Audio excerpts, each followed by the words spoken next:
Bonjour. Bonjour. Ah, je la prends? Oui. Du courrier.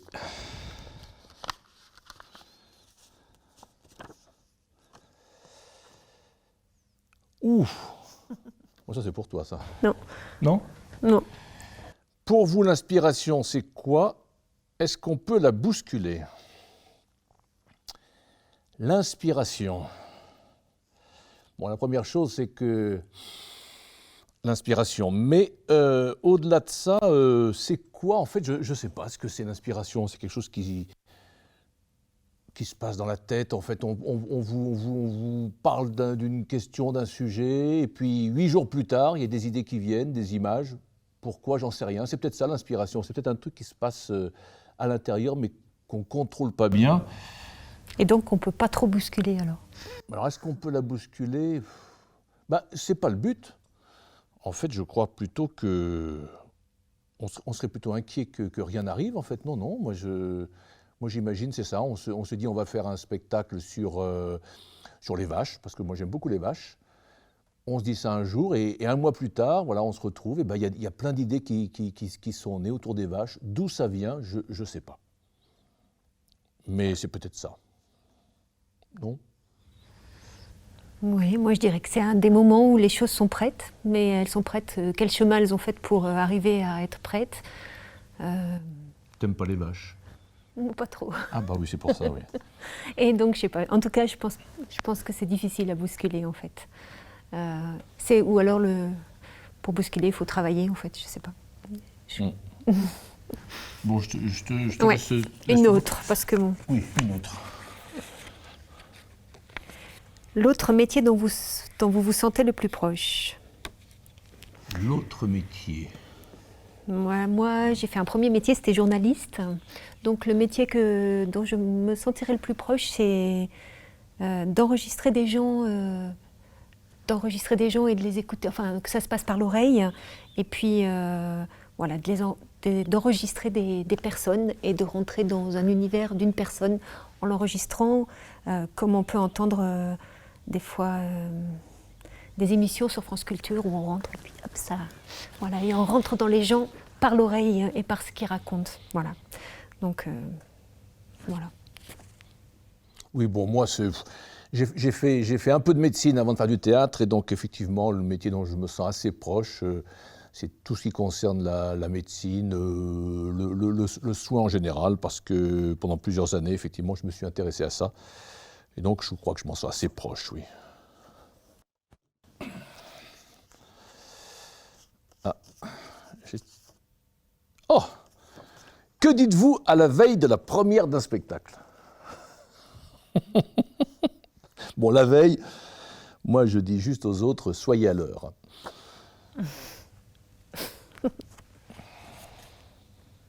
Je sais pas trop quoi dire. Ça dépend des spectacles, ça dépend des équipes. Oui, c'est tout. Hein. En fait, on se dit pas grand-chose la veille de la Oui, première. non, je C'est sais pas. juste avant, par Les contre. rituels, on les invente avec les Oui. gens qui sont là. Bah, Oui, puis ça change à chaque fois, en fait. Oui, oui, tu as raison. Oh là là, on en a fait déjà 3. Ah, le texte qui ne vous quitte jamais. Livre de chevet s'il en est un. Bah non, moi le texte qui ne me quitte jamais, c'est celui que je suis en train de lire, et puis une fois que je l'ai fini, j'en attaque un autre, et en fait j'ai pas de livre de chevet. Il y a des livres que j'aime bien relire, mais de là à avoir un livre, je me souviens, c'était Juillet qui disait Juliet qui disait que les lettres de Van Gogh, c'était son livre de chevet. Tous les jours, tous les soirs, il en lisait un petit peu, et puis que ça faisait partie de sa vie. Moi non, j'ai pas de livre comme ça. Non, je suis toujours en quête, en fait. Il en sort tous les jours des livres, et puis en quantité, donc non, c'est dommage de s'attarder sur un seul. oui, j'ai rien à dire. Pas de livre de chevet non plus. Pas de livre de chevet. Tiens, je prends. Ah oui, à toi.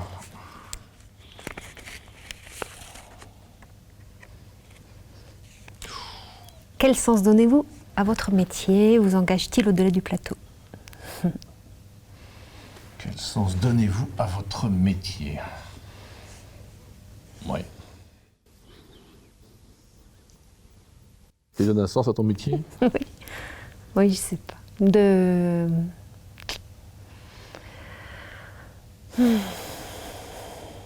nous relier autrement, les uns aux autres, d'avoir un mode de relation différent, un peu que dans la vie. De donner de la place à l'invisible, de donner de la place au sensible, de donner de la place à des choses voilà, de l'imprévu, et puis de sortir des choses bien cadrées, et puis de donner de la place à la relation à l'humain, voilà, je sais pas, enfin, et d'inventer peut-être, je sais pas.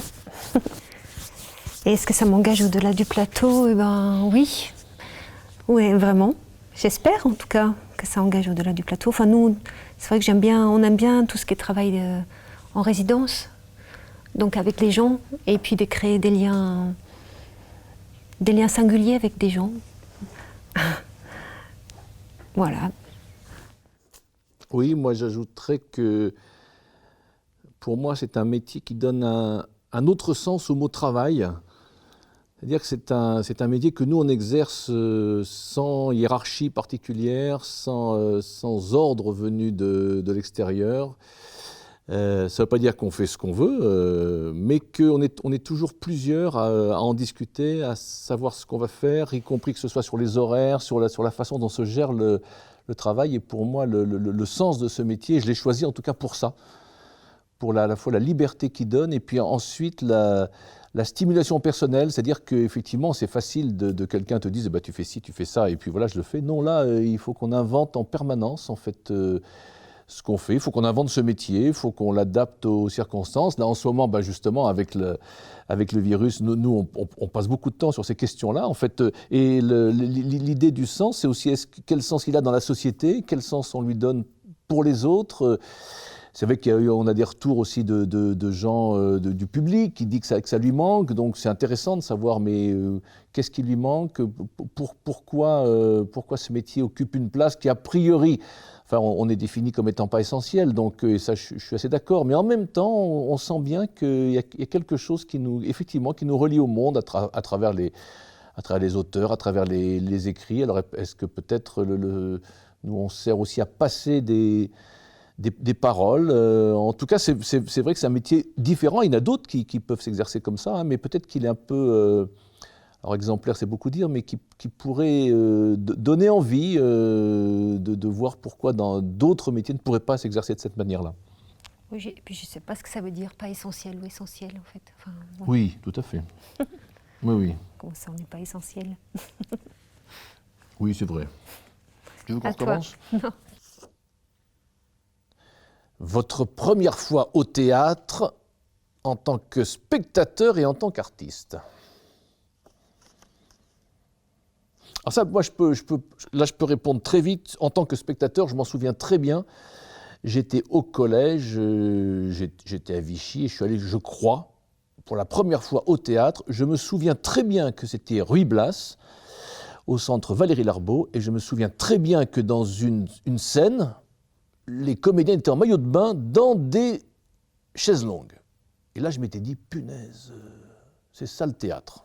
Voilà. Ça, c'est mon premier souvenir. En tant qu'artiste, je me rappelle alors théoriquement ce que c'était et où, mais j'en ai absolument aucun souvenir.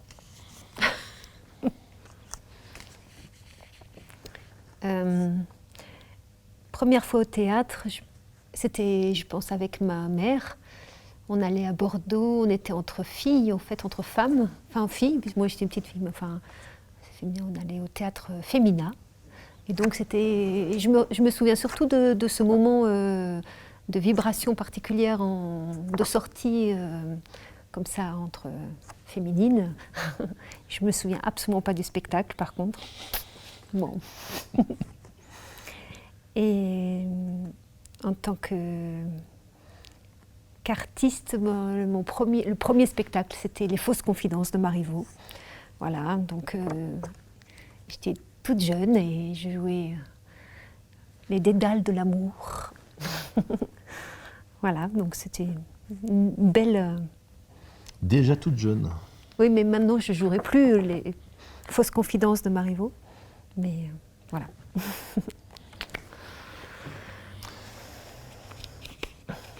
Oui, ça s'appelait Les Voyages d'Honorine. D'ailleurs, mon premier spectacle, tiens, voilà, le texte me revient, le titre me revient. Les Voyages d'Honorine. Ce qui vous inquiète le plus aujourd'hui?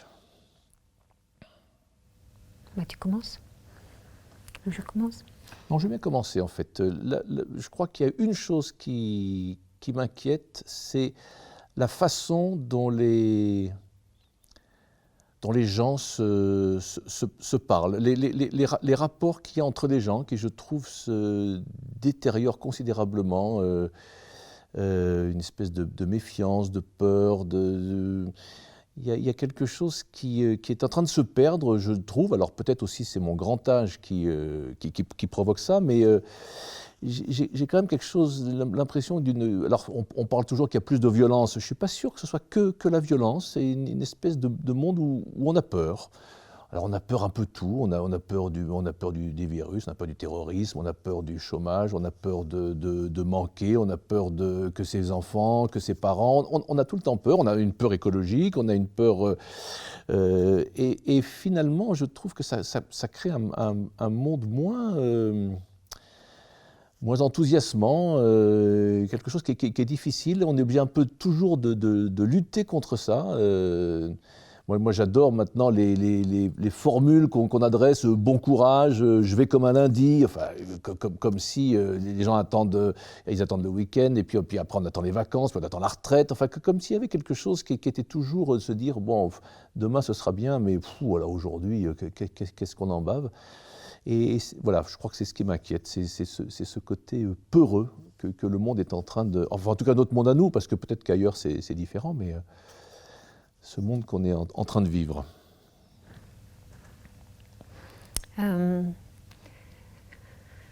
Peut-être la manière alors, que les gens ont de plus dialoguer, en fait. Moi, j'ai l'impression que c'est tout le monde a son avis, tout le monde sait, et que ça s'affronte sans arriver pas toujours à dialoguer, à échanger. J'ai l'impression que, voilà, enfin, c'est très... Chacun sait. Il n'y a plus beaucoup de doutes, au fait. Enfin, où il y a trop de doutes. Non, il n'y a plus beaucoup. Et donc, ça manque un peu de quelque chose qui travaille horizontalement, là, et qui travaille ensemble. Et autrement, oui, moi, je suis quelqu'un d'inquiète. Donc, effectivement, on sent bien que c'est une période où... voilà, j'ai une demoiselle qui a 14 ans et qui se demande comment ça va, comment c'est possible de faire bouger les choses. Est-ce que ça va passer par la violence?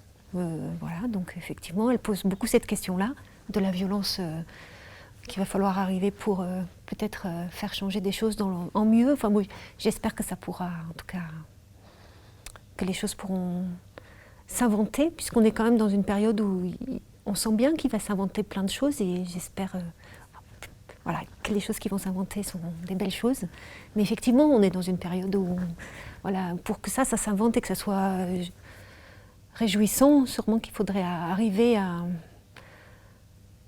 à être un peu plus ensemble, enfin pas tout que ça enfin, ouais, on a l'impression que les gens, ils sont pas, chacun sait et chacun affronte, et il n'y a pas pour l'instant, enfin peut-être qu'on ne le voit pas, hein, peut-être comment être ensemble sur comment se relier, voilà. Voilà. Pas très... Ah, ce qui vous fait le plus rire.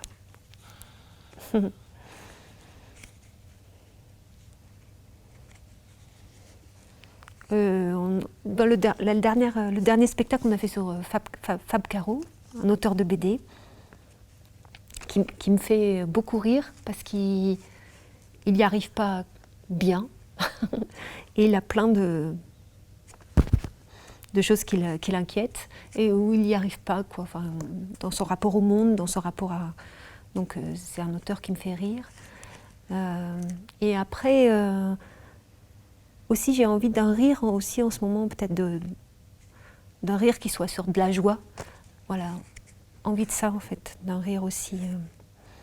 Donc de rire des cadeaux que la vie offre.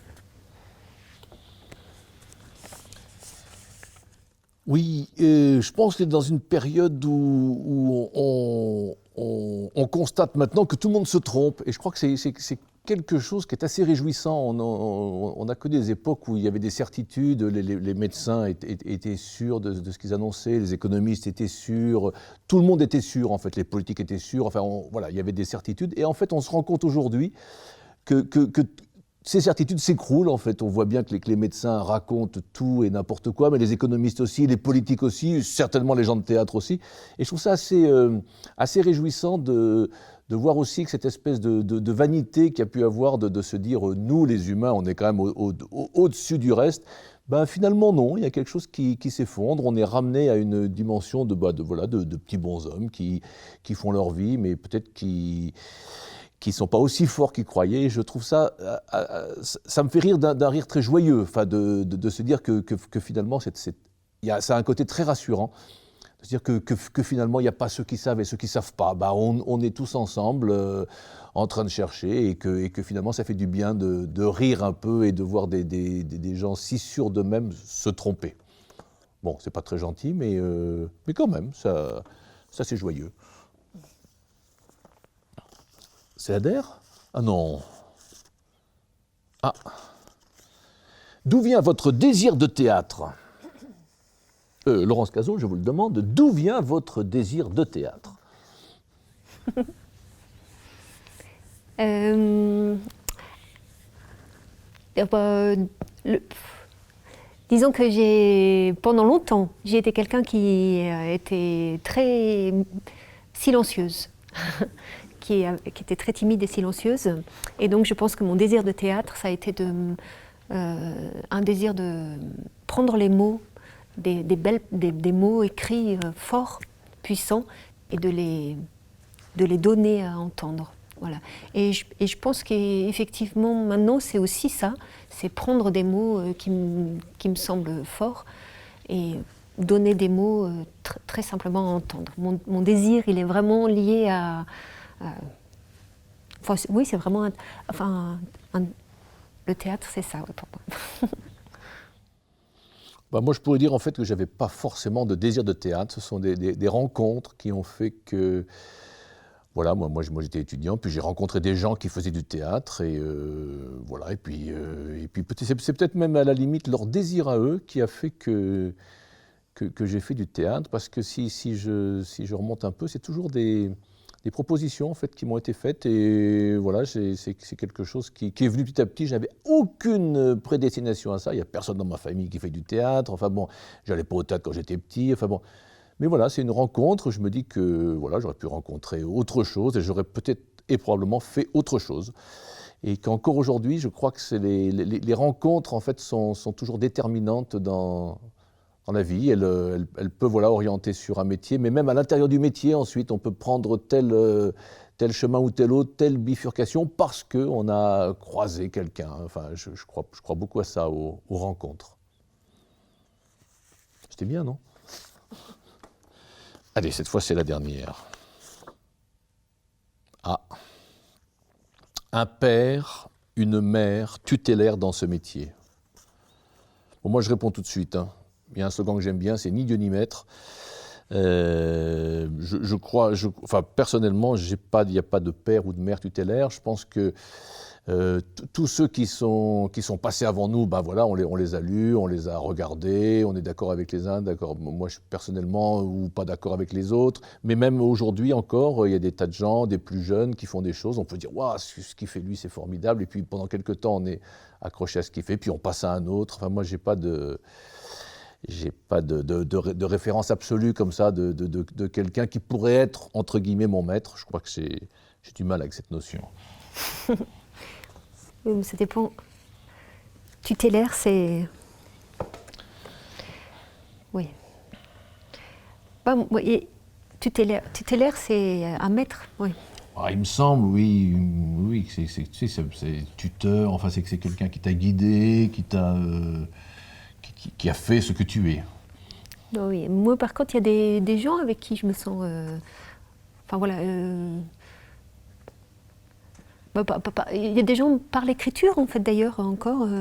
Par exemple, Jean-Yves Pic, qui est un auteur de théâtre qui a écrit des petites pièces à pupitre. C'est son travail avec lui qui a fait que la compagnie Acteurs et Pupitre est née. Voilà, parce qu'il avait... Donc, par exemple, c'est des gens qui ont écrit, avec lesquels on s'est croisés au niveau de l'écriture, mais c'est pas tutélaire en fait, c'est des gens qui ont été importants, des rencontres qui ont été importantes et qui ont créé une manière de travailler la langue. Voilà, il y a eu et c'est plus des auteurs en fait, qui ont été des gens importants. Il y a eu à un moment donné, il y a eu une rencontre avec Monsieur Darlé, Emmanuel Darlé. Voilà, il y a eu des rencontres d'auteurs, mais effectivement, c'est pas des maîtres, mais c'est des gens importants. Eh bien, je crois que nous en avons terminé. Voilà, donc... Eh bien, au revoir, et puis rentrez bien chez vous.